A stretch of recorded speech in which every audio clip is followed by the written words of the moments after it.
Hello दोस्तों, राधे राधे, जय श्री कृष्णा। दोस्तों, आज हम आप लोगों के लिए गाने की गीत लेकर आए हैं जो बहुत ही दर्द भरी है। आप लोग वीडियो को लास्ट तक देखिए और जैसा भी होगा कमेंट में ज़रूर बताइएगा। सुसुकी सुसुकी बेटी रोए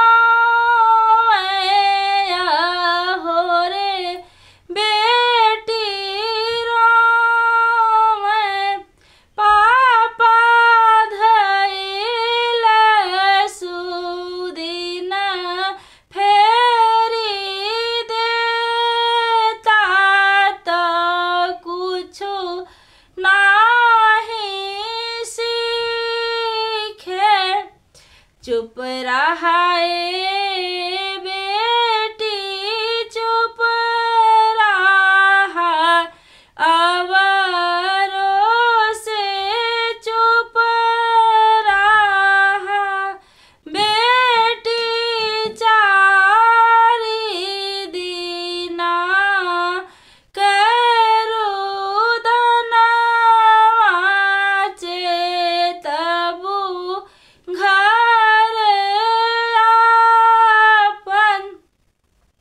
सुसुकी सुसुकी बेटी रोमैया हो रे, बेटी रोवे, चाचा धइल सुदिन फेरी देता त कुछु नाही सीखे।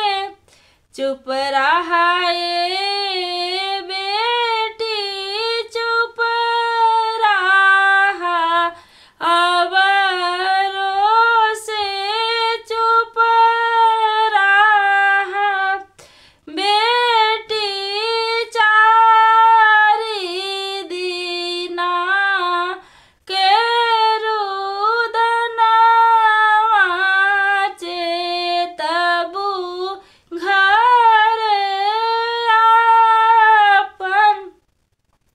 सुसुकी सुसुकी बेटी रोमैया हो रे, बेटी रोवे, भैया धइल सुदिन फेरी देता त कुछु नाही सीखे। चुप रहा